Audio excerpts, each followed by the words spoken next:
Hi, sorry about that, guys. The laptop ended up dead, so I had to put this white charger on the laptop so it can charge. Apparently, it's not for the TV. I don't think it's gonna work, so we'll have to figure it out. So I'm restarting this video. Um, sorry about that. It needs to be charged up. It needs to be plugged in. So let's restart this video. This is an actual ghost story, so I want to say thank you for checking this video. Please click like, share, and subscribe. I hope you like it. Please continue on doing that. So today is a little bit different. So usually I do my podcasting on Tuesdays and Wednesdays, but today is a bit different. I am going to hang out with my friend Jessica tomorrow for a little while. I'll be working on my book probably actually on a Wednesday. So let's get started on this. One more time, I just hope I can get through the story and the questions. So, the baby monitor. Erica found her son's old baby monitor while unpacking boxes after her divorce. She smiled at it, remembering softer days, and plugged it in out of habit. It clicked on immediately. Static filled the room, followed by a quiet hum. She frowned, thinking the signal was picking up a neighbor's device, but that night the monitor whispered her name. She froze. Like I would probably too if I see something weird. Then came a child's voice. Check the monitor room. Her son was asleep upstairs. She lived alone. The voice grew distorted, half sobbing, half singing a lullaby she hadn't heard since her own childhood.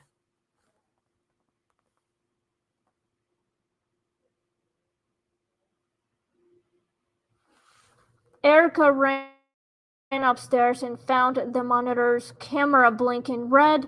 Though unplugged on its small screen, she saw herself standing behind her son's door, watching. That would give me the weird shit. The next morning, the monitor was gone. In its place lay a handwritten note and a child's scrawl, "You didn't check the other room." Well, that's even creepier. This video might be short anyway. So, yes. Anyway, let's get started on the questions because this video is pretty much short anyway. So, could the voice have been her child from another timeline, or a memory taken from, form actually? Maybe it's from another timeline. That's what I'm thinking. So, yes. So, when a mother clearly find a monitor, her baby's monitor, like literally, something weird is going on with her. Like when she moved to a different apartment or something, it's probably haunted, and she doesn't understand how the monitor starts to act up weird. Maybe it's her baby's voice. Perhaps her child is maybe a bit too old of the baby monitor, or there's another child who passed away using the baby monitor to communicate with the mother who has her baby. She's probably hallucinating or whatever she's doing. So, yeah. So, anyway, Erica is like literally divorced, and she and her baby decided to move somewhere else. And when she was unpacking her stuff, putting things away, she clearly found the baby monitor that she and her baby haven't used in a while. So the mother's like, what's happening? Why am I hearing this? Why is the baby monitor acting up that we haven't used in a while? So maybe there's a spirit that's using the baby monitor to communicate with someone, or she's trying to get help from someone just to find her mom and dad or whatever. It might be a memory form, perhaps. Or maybe she lost her baby that she probably doesn't remember. So my mom probably, I don't know. I don't think she actually had a baby monitor when she had me. I mean, I don't even remember. So, yeah. Let's go to number 2. Why do familiar sounds like a hum or lullaby become terrifying when displaced? Maybe something demonic is using it as a lullaby, maybe like alluring, that sort of thing. So, anyway, it's probably maybe something demonic, or it's using it like a child, using a hum. Maybe a spirit of some sort of thing, or could be demonic. It depends what it is. So, I'm not even sure why it's acting like that. Maybe it's something demonic. If you guys think it is, please leave me a comment down below. So, but yeah, the mother just still processing this whole thing, and this actually happens a lot. So, this is what it is. Let's go to number 3. Was the monitor warning her or luring her? I think it's probably warning her. So, yeah. Anyway, if you guys think it might be both, but please let me know in the comments down below. And you guys can subscribe to this channel if you want to hear more ghost stories, but you guys have to listen to very carefully to this thing. I need to like clearly wrap my head around and see how that might go with all the questions and stuff and the stories. So, yeah. I think it might be warning her, something to do with a spirit trying to mess with the monitor. Maybe, I don't know, hurt a baby or something. Maybe a mother's instinct would be right, trying to protect her child from something demonic. It might be. We'll figure it out.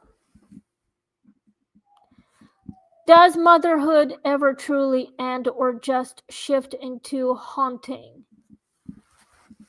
Well, we don't know yet, but we'll figure something out. But I think it might be the mother's instinct of motherhood.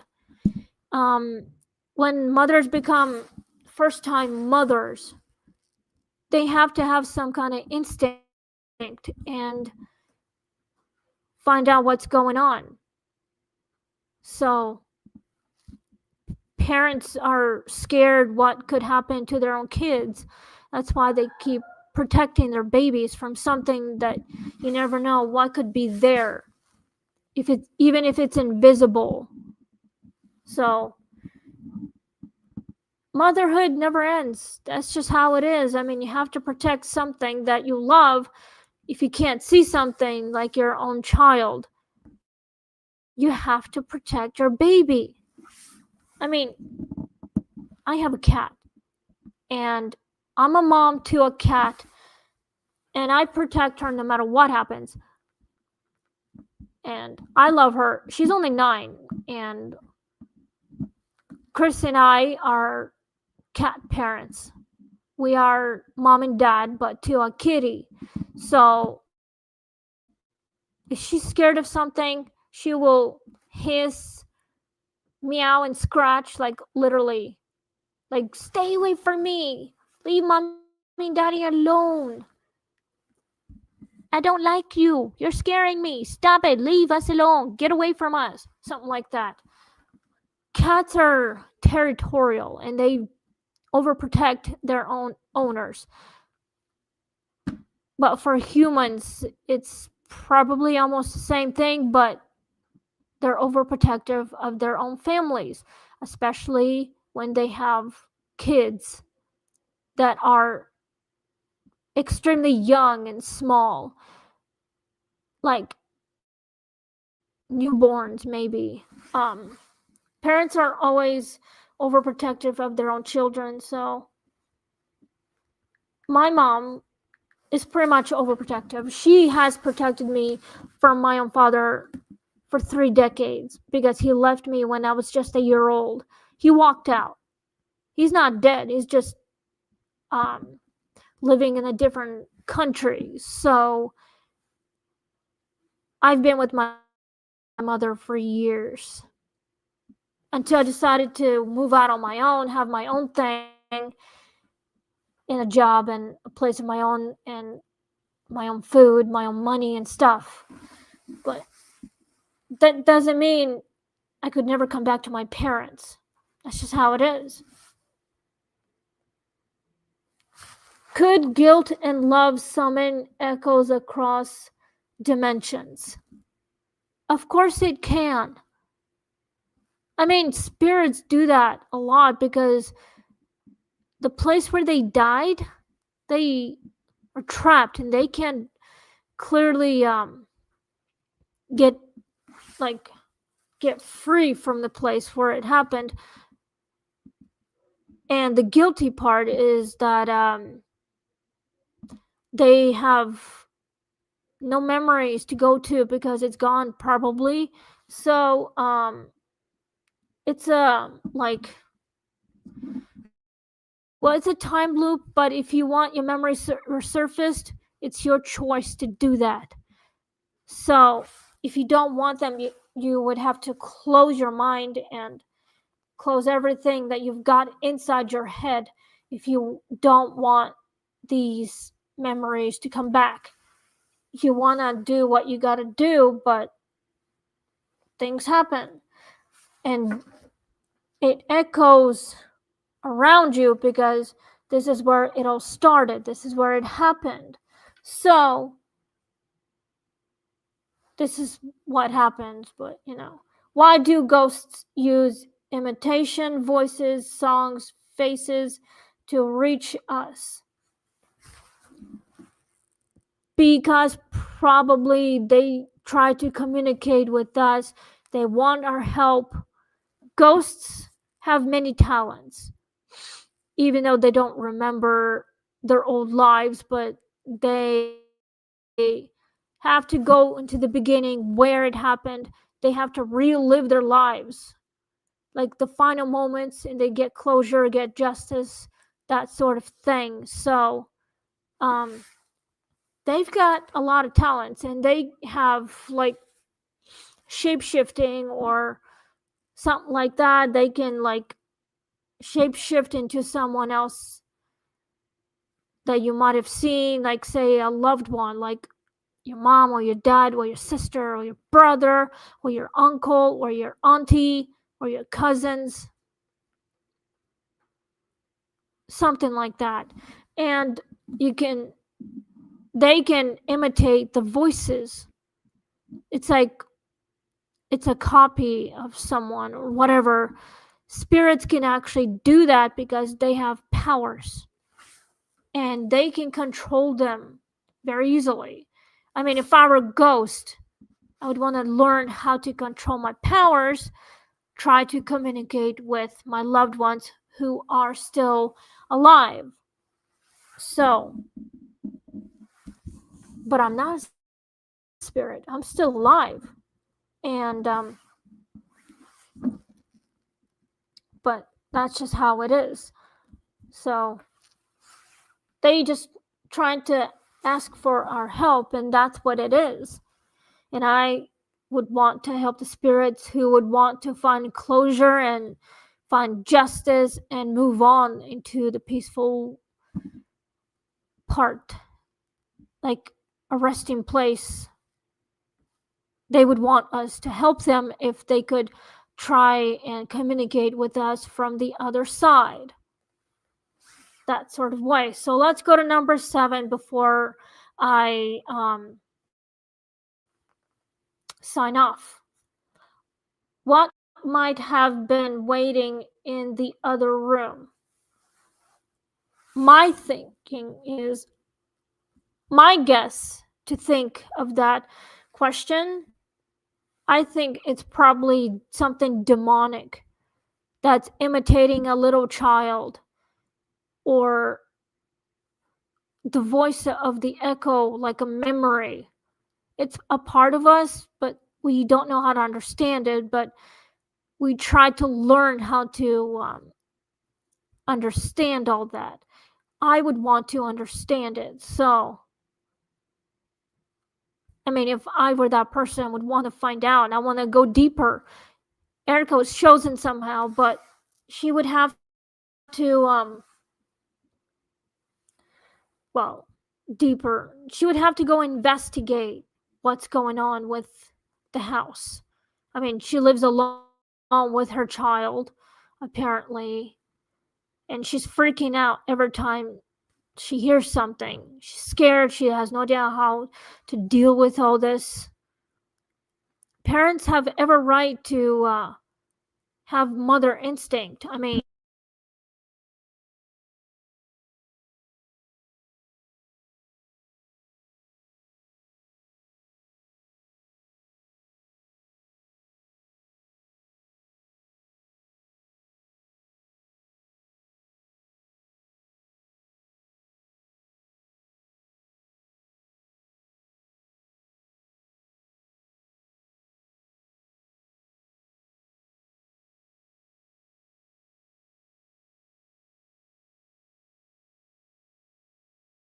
that's what it is.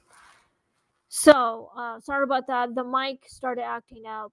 So, um, we'll figure it out when my next um, episode pops in. Like, not tomorrow, but I'm thinking Wednesday. So, today's a bit different. So, I decided to do my podcast today. If you guys want to see more, leave me a comment down below. And please click like, share, and subscribe. We are out of time, so it's time for me to go and um, finish making my sweater, or go and do what we gotta do. Help my friend with something. So, thank you guys for listening. And Wednesday, we'll be doing the new episode called The Motel Room with No Number. That's the new one. So I hope you guys like this. And thank you for tuning with this video. Thanks for watching, and please continuing on, click like, share, subscribe. You can support this channel at any time, and you can follow me on TikTok, on Instagram as well. But this has to be very professional. So, yeah. So, thank you guys, and we'll see you Wednesday. Happy Thanksgiving, and stay safe and have fun. Good night. Please click like, share, and subscribe on Ghosting with Anya. I'm your host, Anya Smith, and we'll see you next time. Happy holidays. Bye.